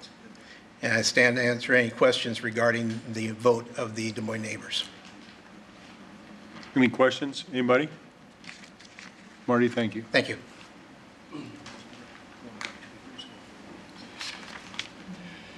Mayor, council members, I'm William Schonenberger. I live 5131 Merced Street in Des Moines, and I am the president of the Meredith Neighborhood Association. I'm obviously here to oppose this particular ordinance. Our view in our association is that it is not neighborhood friendly. It's designed to make it difficult for neighborhoods to participate in the operations of the parks in terms of having an ability to identify the neighborhood that the park is in. There was a recommendation from the study group, and yes, the information we received was a compromise. However, I'd like to point out, and you have it in your literature, if you look at the makeup of the board, there were only 2 people there that do not draw a check from the city or have some connection to it, and one of them was a member of the Park and Rec. Yet it was a vote of the ad hoc committee that you received this report. As a neighborhood person, I really do object to that particular characterization. During the conversations that I've had with Park and Rec members of the staff, I kept hearing the word brand, that we have this branding issue with the city of Des Moines. That's one reason they want the signs to be uniform and to be consistent. I want to submit to you that the brand of Des Moines is not sameness, it is uniqueness. We have 55 recognized unique neighborhoods. We have over 70 unique parks. They are all part of the quilt of Des Moines. So I guess the question is, do we have a branding practice or policy that is going to develop a colorful and entertaining quilt, or are we going to have a monochromatic blanket that's all the same? So I guess I just again submit that we have opportunities in this town because of the sculpture park, the number of sculptures and art objects that are around the town, the various art festivals, music festivals we have, and to celebrate that. At the same time, let the neighborhoods celebrate their particular park by having some kind of identification that's seeable, that can be seen. The whole purpose of the Meredith neighborhood as to why they wanted a sculptured sign was two parts. One is to have a neighborhood sign that was visible from the street, and the second thing is to make it unique so that it had an artistic aspect to it, and it's something that people could look at and say this is unique and this is part of the neighborhood. I guess I'm going to question the compromise. Basically, if a neighborhood wants to pursue having a sign in the park, based on what the recommendation is, it would be, I was told, over $6,000 for a sign that looks just like a trail sign, would not be visible from the street. I suspect most of the neighborhoods will probably decline that particular opportunity. There is a provision in the ordinance to allow neighborhoods to put sculptures in the park, but then again, going through the process with the Art Council, and probably if there's any neighborhood identification, it would be quite small. Please look at this and see if there's a way that this can be modified or changed. So as Marty indicated, we get a feel from the neighborhoods that Park and Rec Board does see the importance of the neighborhoods, does see part of our participation. And if you want to see some good looking flowers around a Park and Rec sign, go to Westchester Park, where we have planted as a neighborhood association for the last, I don't know how many years, and also taking care of that park on a cleanup day and all that. We do participate, but we do also ask that there's some opportunity that we can identify it. I also have a question for Mr. Page. There is a park on Woodland near Martin Luther King that has both Des Moines Park and Rec on it and the name of the neighborhood. And I'm assuming that once that sign's replaced, it may not have the name of the neighborhood. Is that the question? So again, thank you. Urge you to reject this.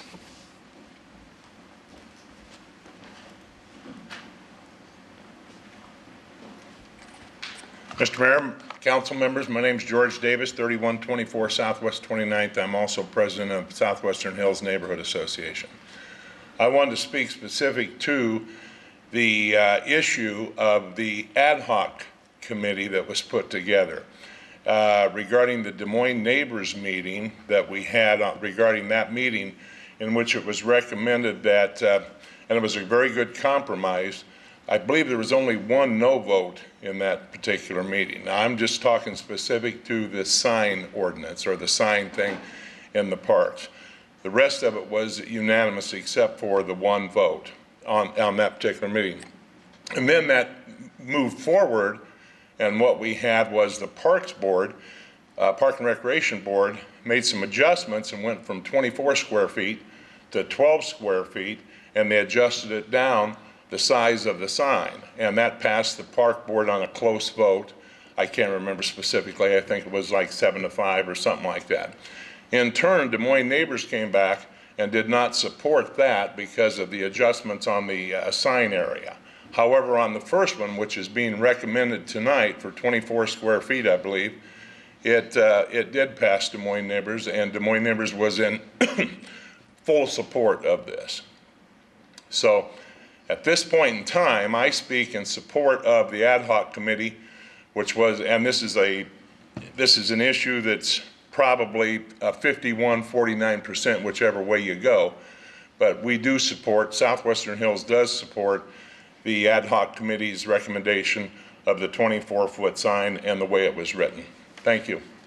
George, can I? Yes, sir. Yeah. Yeah. But I just want to make sure I understand what you're saying. So the only change that was made by the Parks Board was the decrease in the size? The decrease in the size, and I believe that there was one other change on there.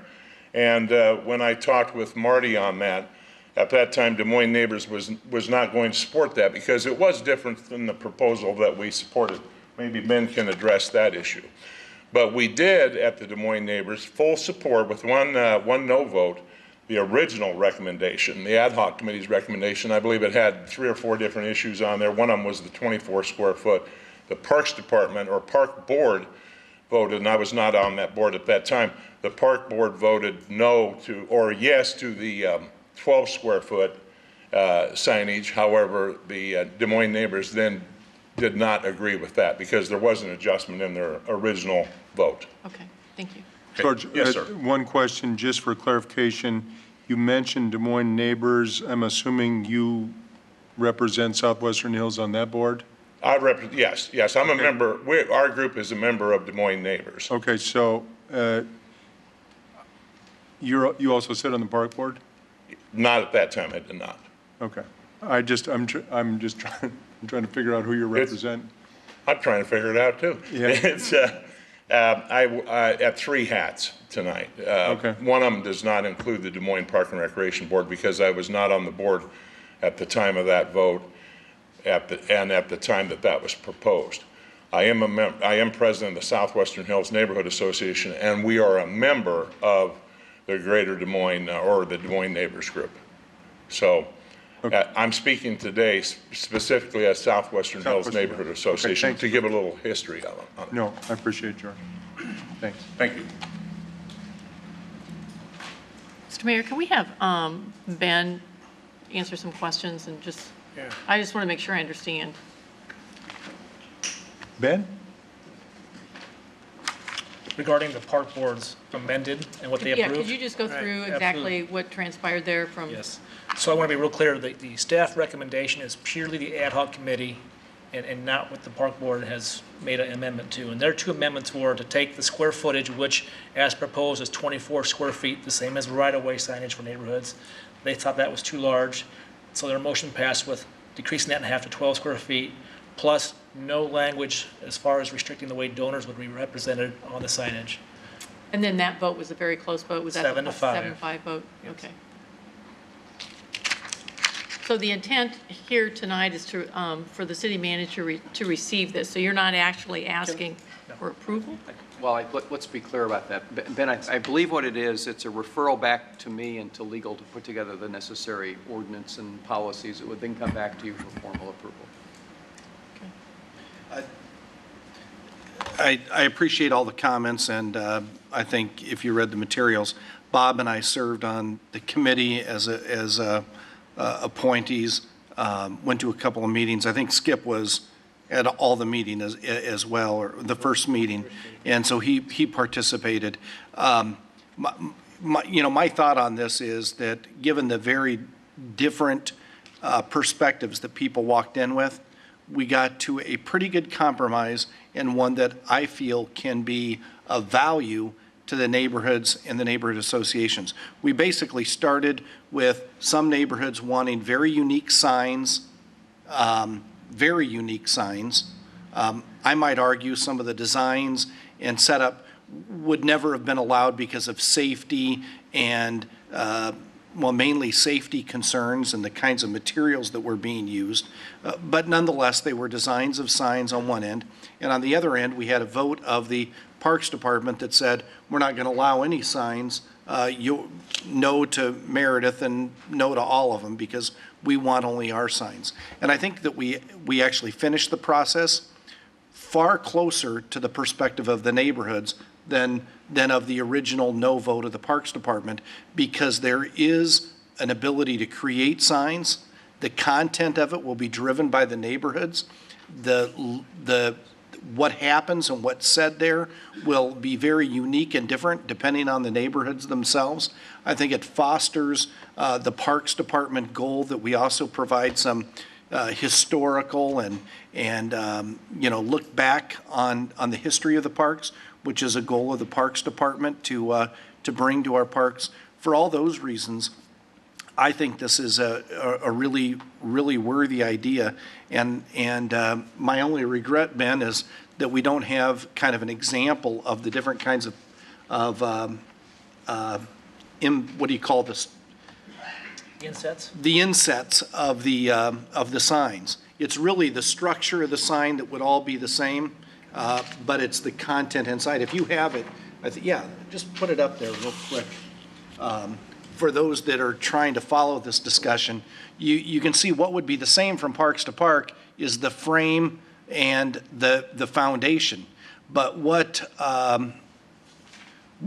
people would be looking at internally would be very different, and there'd be the ability on both sides to provide some unique unique information and historical context to the park, information about the neighborhood association, and that inset is not overburdeningly costly, so it could change and be updated over time as well.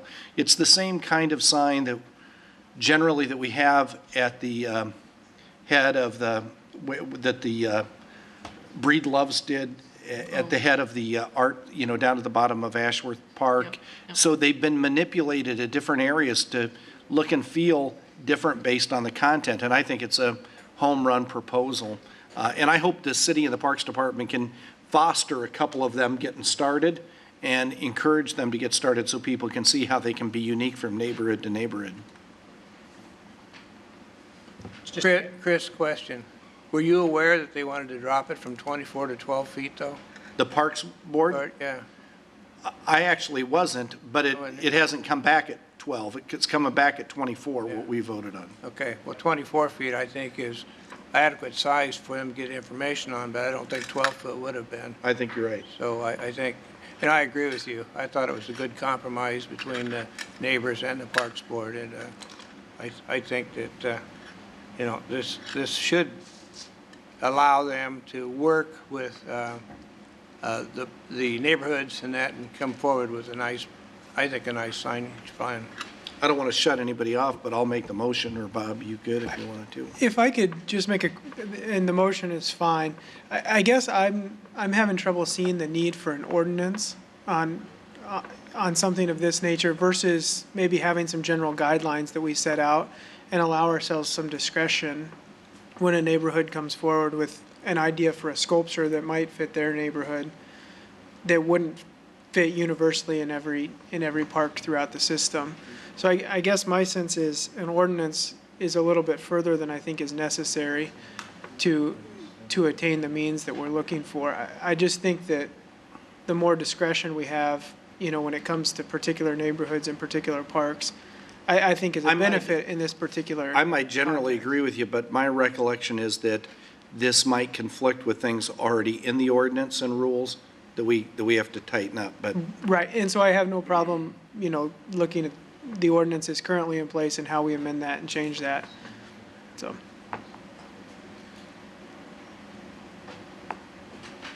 Okay, Your Honor. Go ahead. My suggestion would be, and I understand and generally agree with your comments regarding flexibility, but given that ultimately there will be elements of First Amendment speech involved as well, I think the better and more clearly delineated standards that are put in place that apply uniformly will be much easier to defend rather than selection. I mean, obviously it all has to be content neutral, can't be viewpoint based, but anything that would allow flexibility in terms of content will be a problem for us. And I'm not necessarily so much concerned with content as I am structure, and I'm not sure that there's all sorts of free speech issues, and we don't need to get into that tonight.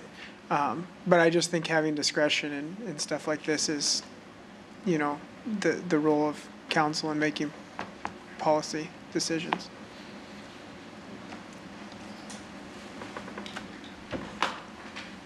I guess from my standpoint, since the motion, I think, is to receive and file and refer to the manager and the attorney to look at it, I think I'm going to be in favor of that. And I'm not sure I'm against it, but I think Mr. Schoenberger points out a couple things that caused me some pause as well. So I'm going to vote for it tonight, but Mr. Manager, look for your recommendation in regards to all these things.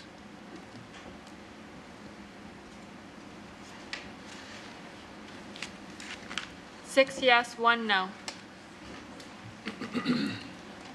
Item 38, review of the Zoning Board of Adjustments decision on approved variance for a variety of industrial uses at 2425 Euclid Avenue, including warehousing, contractor storage, and car, truck, trailer, and boat storage. A roll call contains alternative motions. Council Communication number 13-419. Is there anybody here to discuss this Zoning Board of Adjustment decision at 2425 Euclid? Anybody here to discuss it? Seeing none? My understanding is that the neighborhood has worked very closely with this applicant, and the neighborhood's supportive. So I don't think there's any issues. So I would decline to remand the decision back to the Board of Adjustment.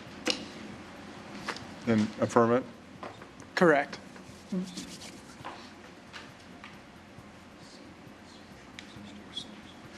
Seven yes.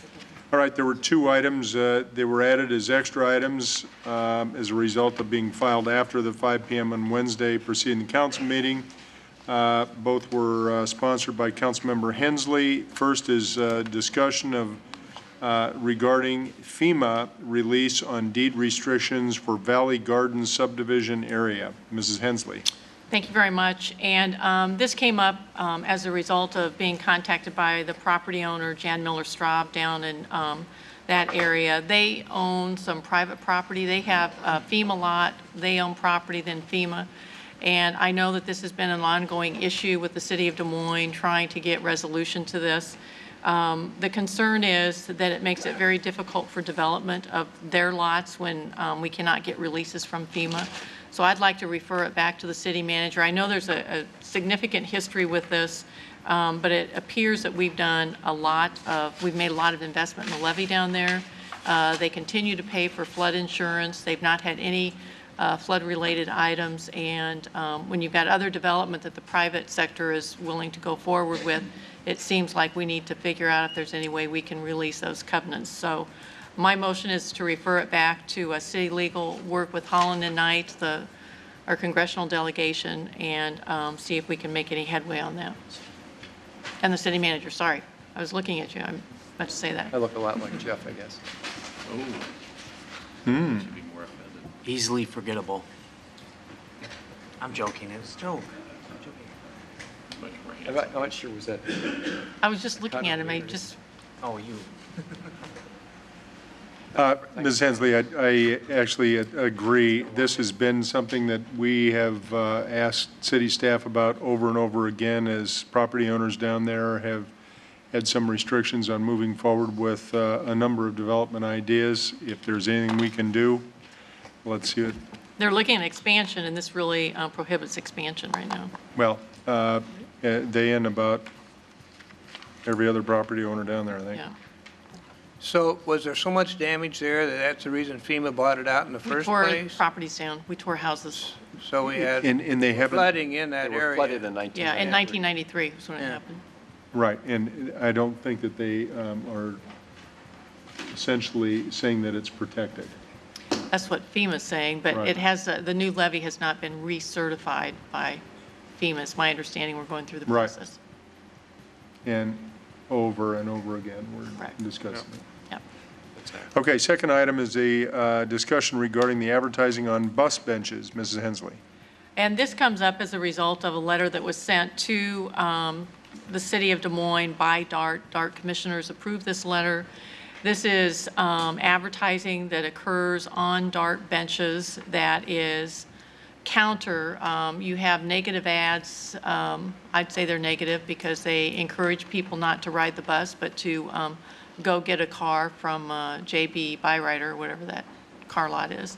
I just think it's inappropriate to have advertising counter to what we're trying to accomplish on those signs, and that was the agreement from the DART Commission. I would like to refer this back to the city manager as well, and legal, to look at possible ordinances in helping us deal with this. I probably should have attached it to the sign discussion we just had, but didn't want to. I smell free speech issues. Yeah, Yeah. I'm glad you said it, sir. So that's my motion. But you're referring it back to. I'm the referring city it back to city manager and legal.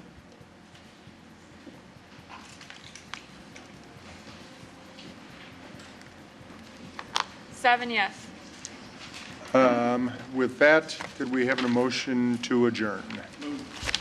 All in favor, say aye. Aye. Opposed? We said adjourn. Thank you all for attending.